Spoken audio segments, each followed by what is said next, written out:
7 healthy habits. Sama-sama sa wellness. Magandang araw mga ka-answer. Ako nga pala si Sherilyn Calpasmo. Ako naman si Princess Maple Zahavier. Ako naman si Princess Jane of the Francas. At kami ay nag-aaral sa Asuncion National High School at Technical Vocational School in Davao del Norte. Shaira at Jane, ano ba natutunan niyo sa Maggie Sarap Sustansya Kusina Eskwela? Natutunan ko kung paano pasarapin ng healthy na pagkain gamit ang seasoning na Magic. Dahil gawa ito sa fresh na ingredients kagaya ng bawang, sibuyas, asukal, manok at iba pa. Bukod pa doon, ang Magic ay may less 37% na sodium kumpara sa asin. Wow! Talaga nang sasarap pagkain pag may Maggie.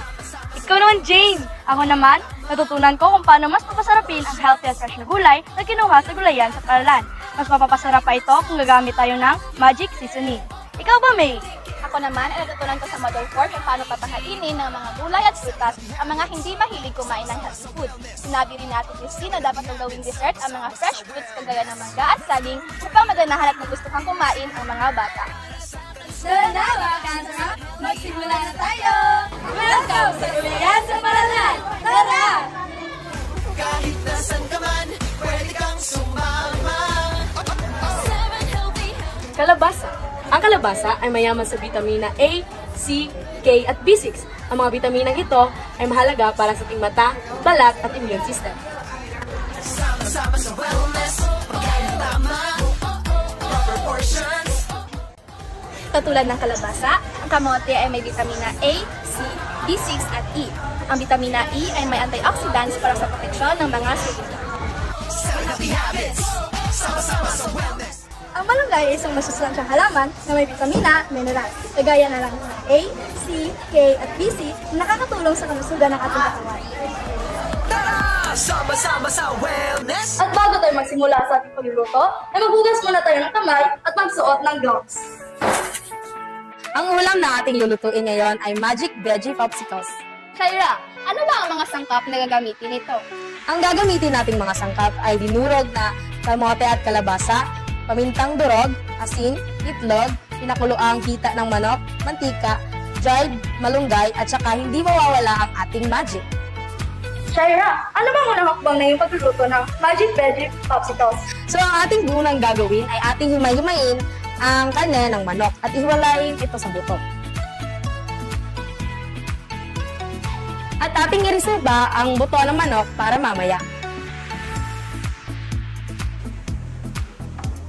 Ano ba ang susunod na gagawin, Shaira? Ang susunod nating gagawin ay ating ihalo ang dinurog na kalabasa at kamote sa hinimay na karne ng manok. Pagkatapos nating ipaghalo, ang mga ito ay lagyan natin ng pampalasa, gaya ng lamang ng asin, pamintang durog, at syempre ang ating Magic na siyang nagbibigay ng masarap na lasa sa ating Magic Veggie Popsicles. At patuloy itong haluin.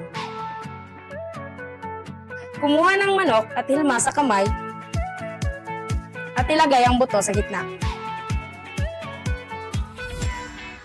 At ating ikot ang ating mixture sa itlog. Pagkatapos, sa dried malunggay. At ating i-fry ang ating mixture at hintayin mag-golden brown. At ngayon ay gagawa na tayo ng dessert. Ang ating dessert ay Nestle Super Creamy Smoothie. Ang mga sangkap ay frozen na saging, mangga, oats, Nestle All-Purpose Cream, mani, saging at honey. Ang una natin gagawin ay hiwain at tanggalan ng balat ang saging at mangga. Ang mangga ay mayaman sa vitamina C, E, A, K at nakakatulong sa kalusugan ng ating katawan. Habang ang saging naman ay mayaman sa vitamina C, B6, B9 folate at mahalaga rin sa ating utak at katawan. Ang honey ay mayaman sa vitamina B at C, may antioxidants, antibacterial properties at nagbibigay ng enerhiya sa ating katawan para sa mga araw-araw na gawain. At syempre, hindi na rin kakalimutang ilagay ang ating Nestle All-Purpose Cream. Ito ang pinakamahiwagang sangkap na magpapasarap sa ating Nestle Super Creamy Smoothie.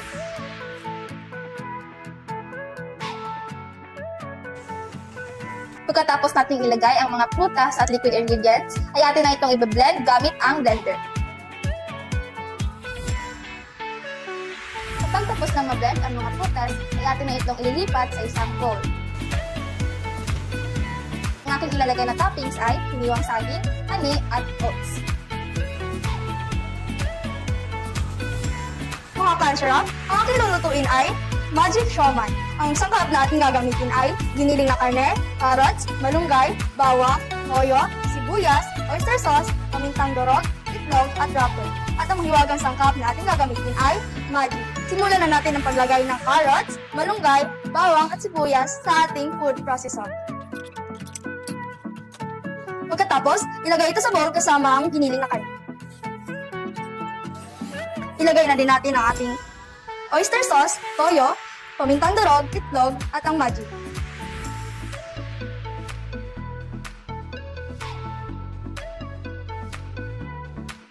Pagkatapos ay haluin.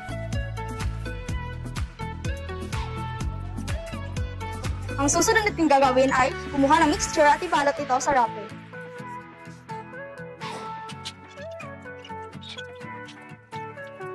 At panghuli, ilagay ito sa steamer at steam.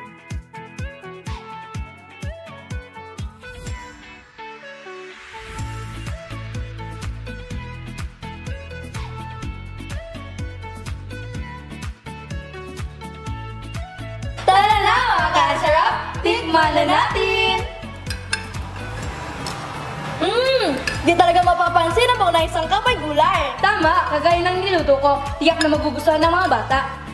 Chicken at chicken, pero ang laman pala ay gulay. Takam na talaga ako sa ginawa mong smoothie, May. Ako rin!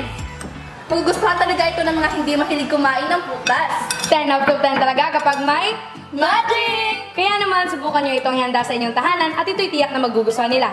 Hanggang sa muli mga kansarap, paalam! Tara! Sama-sama sa wellness. It's time for wellness.